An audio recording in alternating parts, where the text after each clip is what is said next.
Okay, good. Thank you. Thank you, everybody, for joining us this evening to our informational meeting about the new outdoor bar. Here is our agenda. There we go. Okay, that's our agenda for this meeting. So the first one, the project objectives. Okay, the main objective of this is to improve and expand the outdoor bar.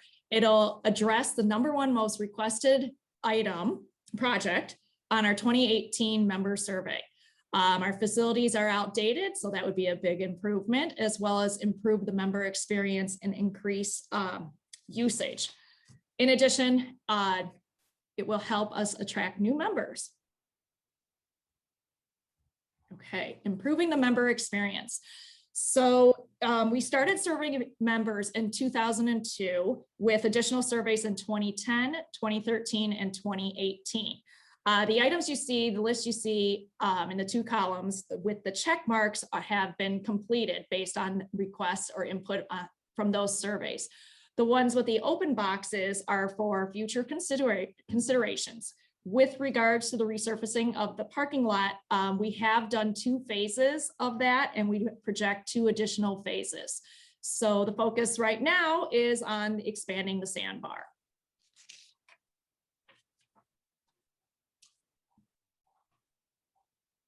Okay, this slide is a picture of our existing sandbar.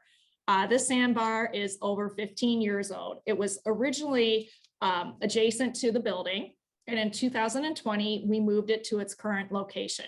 It seats a capacity of 12. There's 1 bartender station, and the equipment is obsolete. It has a lot of insufficiencies that we have only 1 server pickup area that is barely sufficient to handle the demand we have, as well as insufficient drainage. During heavy rainfalls, the bar will flood. The current location also does not allow for the bar to expand without losing dining space or our beautiful tree that we have there.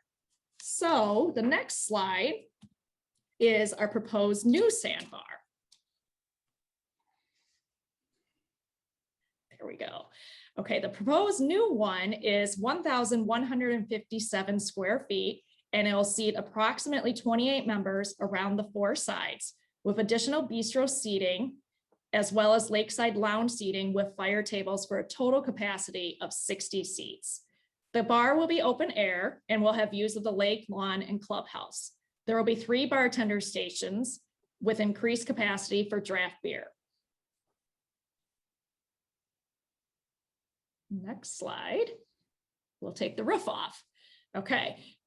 So this drawing shows that the members and staff will have 4 entry and exit points, one which is an ADA compliant ramp on the northwest side. There will be a dedicated server pickup area, as well as the ability to effectively service high volume days and events.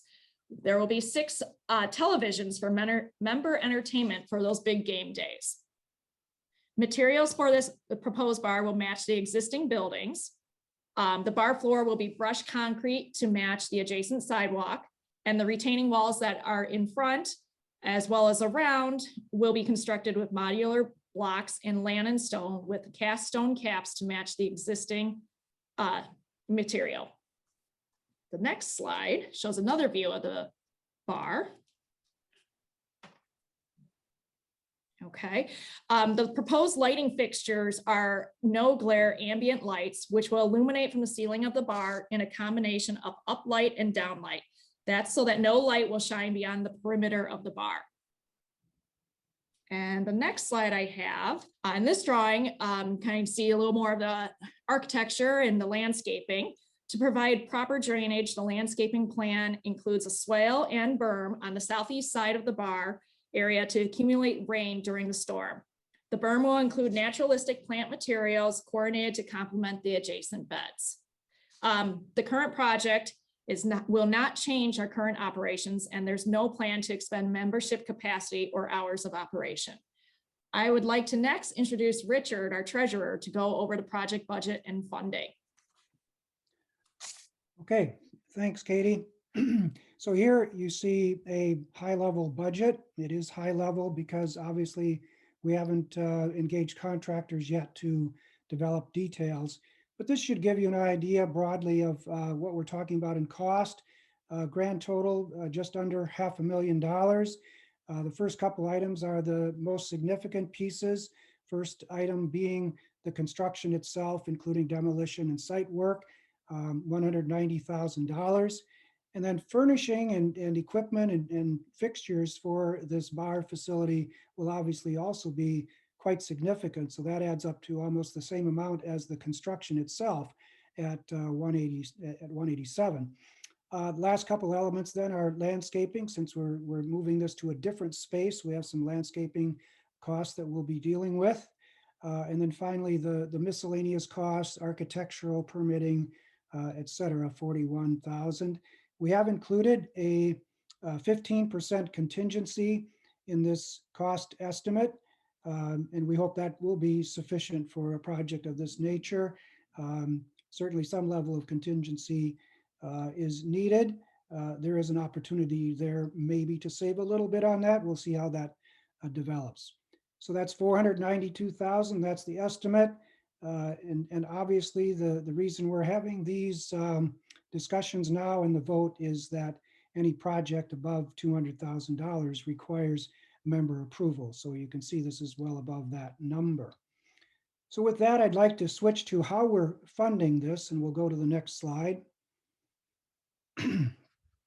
So here, what I'd like to just start with is we're not funding this project in isolation and just looking to come up with the money for that project by itself.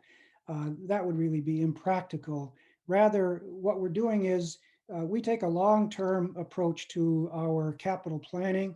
And so what you see here are numbers over a 5-year process, and the numbers add up to significant amounts when you look at them over 5 years. That's also very important in the sense that there may be spikes in any particular year. So looking at the funding over a 5-year basis allows you to match the funding with the cost over that period of time, where any individual year may not be completely matched, but certainly they need to be matched over that long term. So with that in mind, the bar is just an integral part of this overall capital plan that we have here. We've spent lots of time developing the details of this, and let me just give you some highlights. At the top of the page, the left side is the spending plan, and then the right side is the funding plan. So a few comments on the spending plan to start. There's two broad parts to the spending plan. There's capital replacements and then strategic improvements, and that's where the bar fits in. So replacements, you can see, is certainly the most significant number, $3 million over this next 5-year period. Those numbers are drawn from a reserve study that we had done a couple of years ago. So we've got lots of detail to back this up. Management takes that reserve study and works on the details and develops a specific plan, and ultimately that moves forward to contracting. But that's what it adds up to at this point. We have tons of detail behind that. There's literally page after page of detail in the reserve study for this. At the bottom of that page on the left panel, you get some idea of the broad buckets of cost that will be incurred for replacements over this next 5-year period. And there's some really significant items there. First item is by far the most significant dollar number: furniture, fixtures, and equipment. That's across all of our facilities. So obviously we have, a huge amount of furniture, fixtures, and equipment. We need to keep those items refreshed and current and replaced when needed. So that adds up, but it also keeps us very current. So that's a significant number. The next item is also an interesting item to note. That will be another item that will be very responsive to member needs and maybe an attraction to new members as well. Having a banquet kitchen available will be a nice addition. So that's there. If you scan down a little bit, you'll see under recreation, a tennis complex. That will be a major redo of the existing tennis facility. And we think that will be another nice member enhancement. So a lot of interesting things to come there that will appeal to members, we think.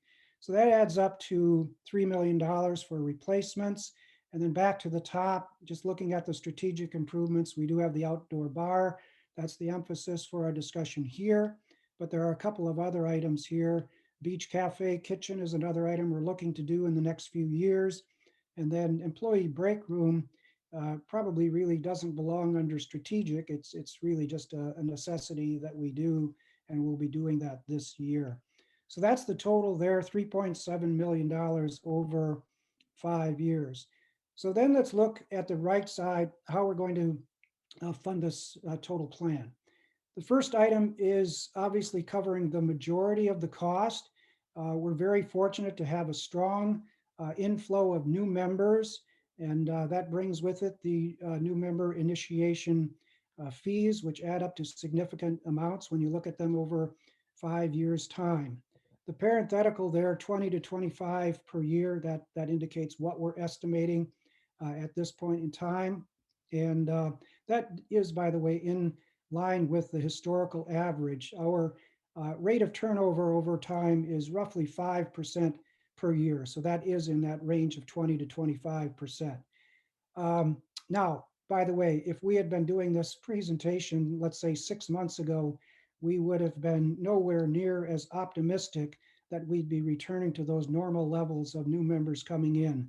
But you've all been reading about lots of new members joining us.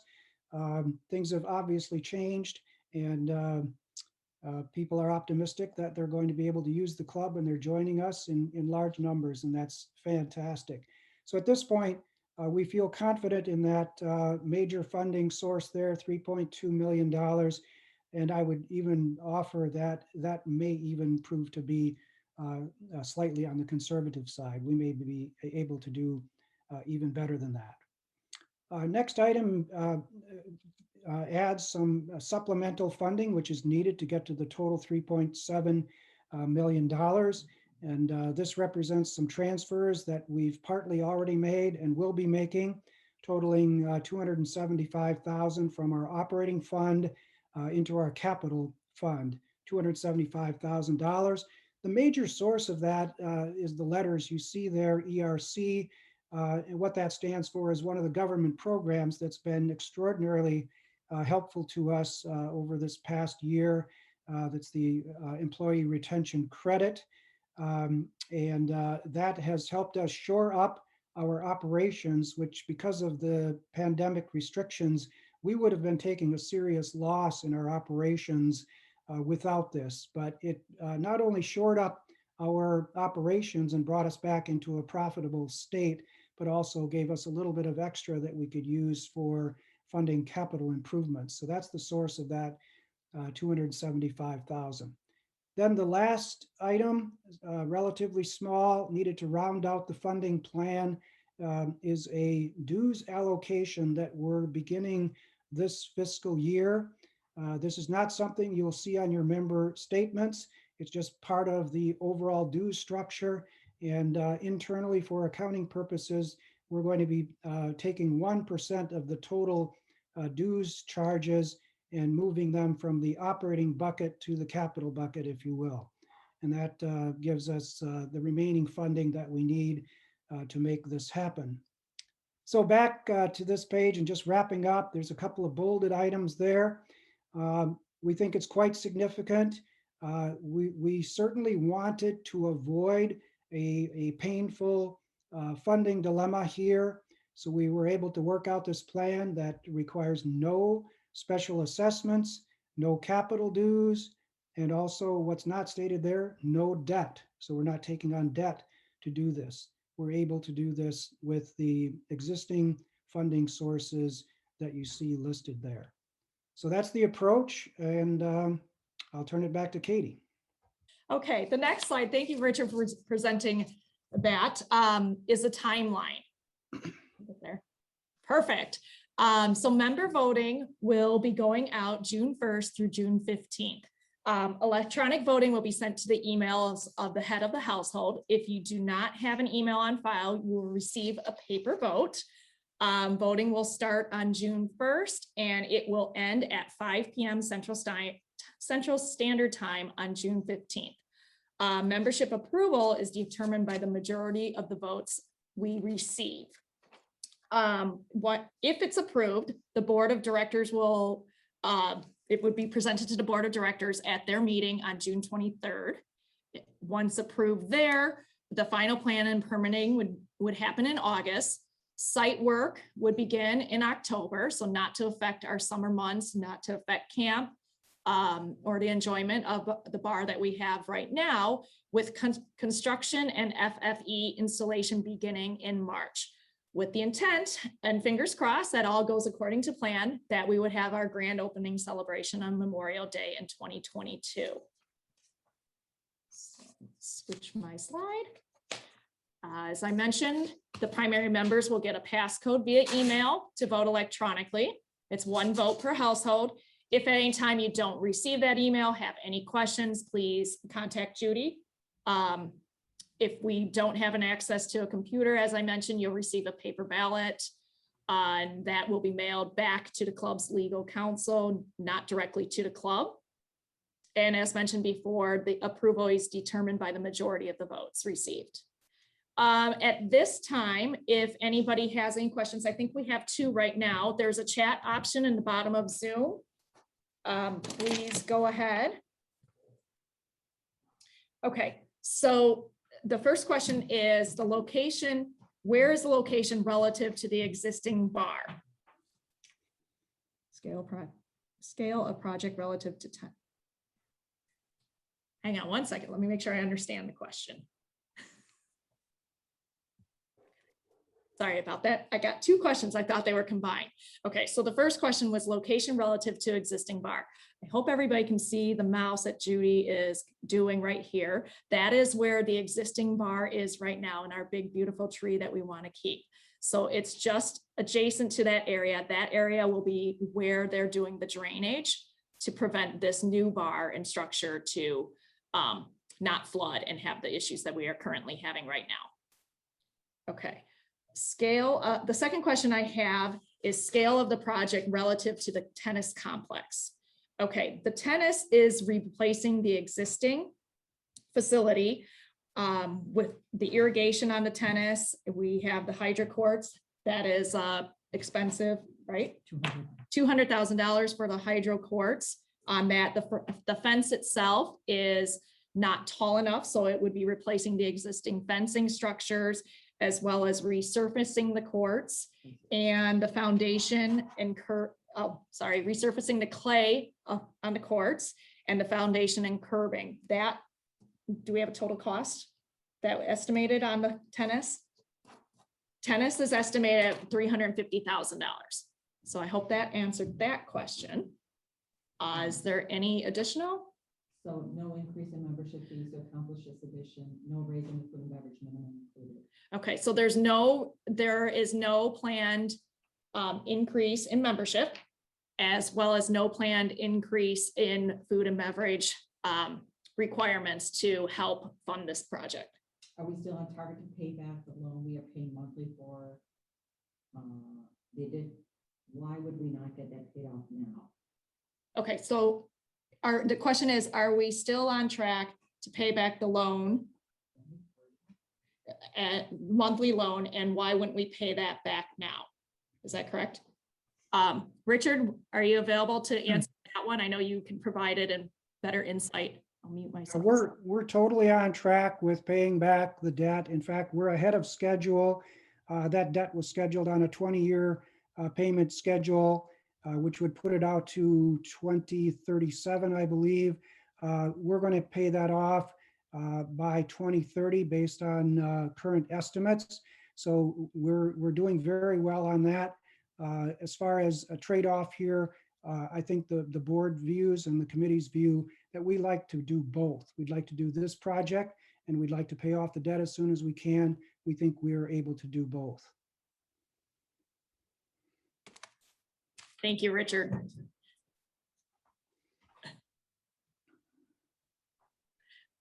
Do we have any other questions? Okay. How many taps on the draft beer? How many taps on the draft beer is the question. There are 6 taps on the draft beer, just like there'll be 6 TVs. Is it going to be in place May 2022? Will there be a bar in the meantime? Okay, so the question is, will it be in place 2022 and will there be a bar in the meantime? Okay, so given the construction plan that we have, the hope is to have minimal impact to membership.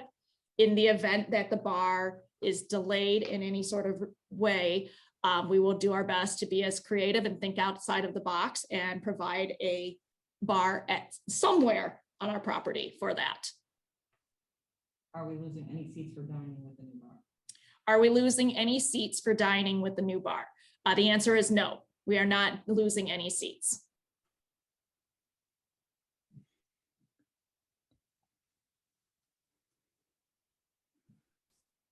Why is the bar so much? Why is the bar so much is the question. So the estimate we have is for that 492. And that is replacing it, based off of the drawings that we've done, the furniture and fixtures that would be needed to, provide this to membership, as well as the landscaping and architectural services. And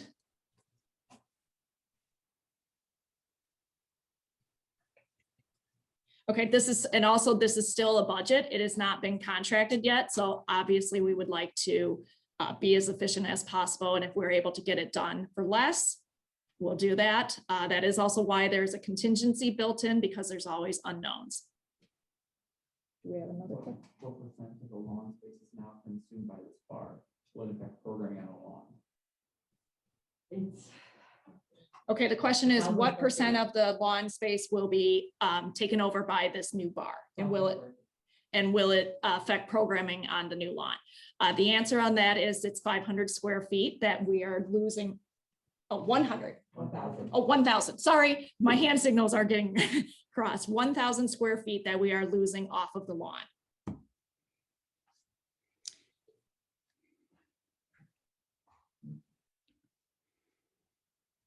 Keep typing. Any other questions?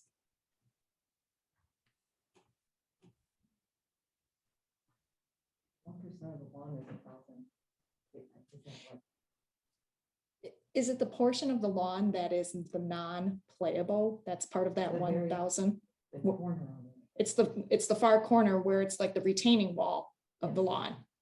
And the ivy or the greenery ground covering that's there. So a small portion of that 1,000 square footage is actual lawn space, and the other part is some of our existing landscaping that's there.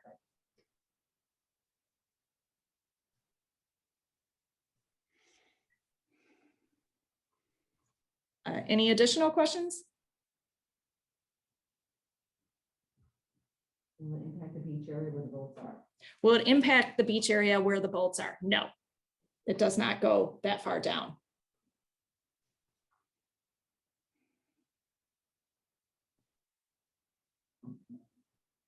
Anything else?